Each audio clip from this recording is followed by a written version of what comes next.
नमस्कार बंधुगण, आम चैनल रे आपण मानकु स्वागत करुछि।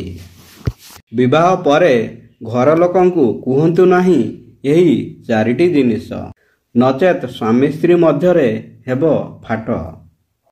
वीडियोटी आरंभ करिवा पूर्वरु आपण मानकु मोर अनुरोध, वीडियो को गोटे लाइक एवं आम चैनल को सब्सक्राइब करंतु। चलंतु जानिबा विवाह परे घर लोक मानकु एही चारिटी जिनिस कहिबा उचित नुहे। कहिले स्वामी एवं स्त्री का मध्यरे सृष्टि होइथाए फाट।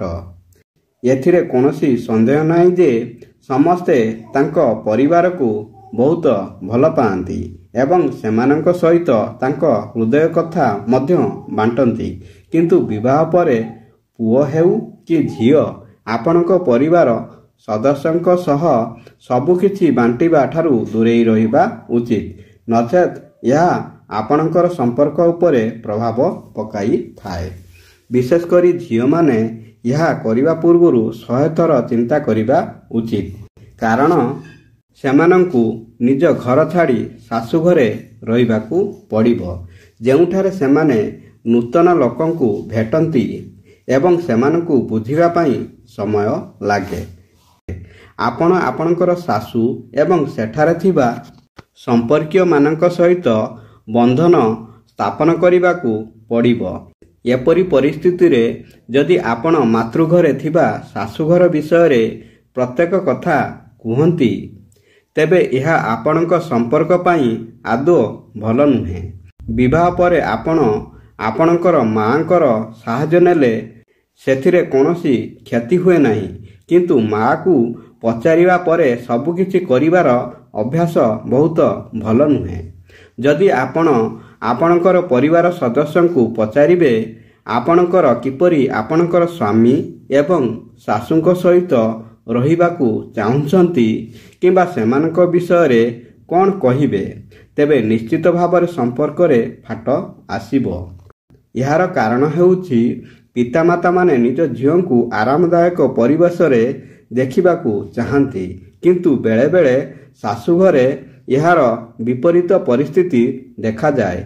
एपरि परिस्थिति रे आपण आपणक पितामातांक ठारू मतामत नेबा उचित, किंतु किछि निष्पत्ति उपरे मध्य ध्यान दियंतु।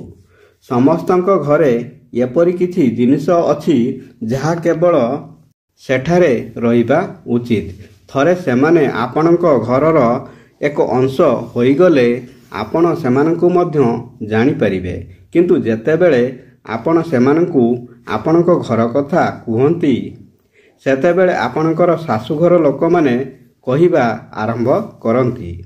आपणक सासुंक प्रतिछवि आपणक बाप घरे नष्ट हेबाकू लागे एवं यह आपणक संपर्क को मध्य प्रभावित करे। यह होई पारे जेतेबेले आपणकर सासुघर लोक माने आपणक घर को जांती, सेमाने बहुत भल आचरण करंती नाही, जहा आपणक स्वामी को खराब लागि पारे। एपरि परिस्थिति रे बाप घरे निज घर विषय रे कहिबा ठारू दूरेई रुहंतु, नचेत आपणक संपर्क खराब होई पारे। जेतेबेले आपण विवाह करिबा परे आपण सासुघर को जांती, आपण एक नूतन परिवेश पांती। एभली परिस्थिति रे अनेक जिनिस देखिबा परे आपण अनेक थर विरक्त हुअंती एवं आपणक घर को डाकंती एवं गोटिए थरकरे सबु कथा कहिबा आरंभ करंती। यह एक भल अभ्यास भावरे विवेचना करा जाए नाही। आपणक हृदयर कथा शेयर करिबारे कोनोसी असुविधा नाही, किंतु जदि आपण प्रतिदिन प्रत्येक अपडेट दियंती, तेबे यह आपणक संपर्क पई आदो भल नुहे। किछि कथा सुनिबा परे आपणक माँ, आपणक स्वामी एवं सासुंक उपरे मध्य क्रोधित होई पारंती एवं सेमानकर गोटिए प्रतिक्रिया केवल परिवार रे नुहे, बरं आपणक एवं आपणक स्वामीक मध्यरे मध्य व्याघात सृष्टि करि पारे। एक नूतन विवाह रे अनेक थर स्वामी स्त्री मध्यरे बंधन स्थापन करिबाकू समय लागे। अन्यपटे जेतेबेले अंतरंगता ଆସେ ଏହା କେବଳ ସ୍ୱାମୀ ସ୍ତ୍ରୀ ମଧ୍ୟରେ ରହିବା ଉଚିତ।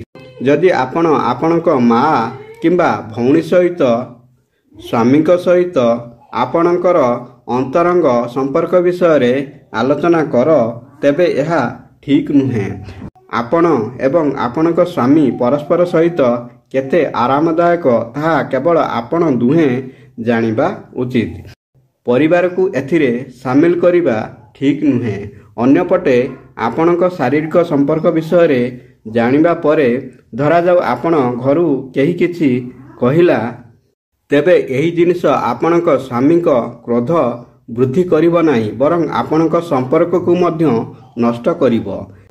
ତେଣୁ ଏହିପରି ଜିନିଷଗୁଡ଼ିକ ନିଜ ନିଜ ମଧ୍ୟରେ ସମାଧାନ କରନ୍ତୁ।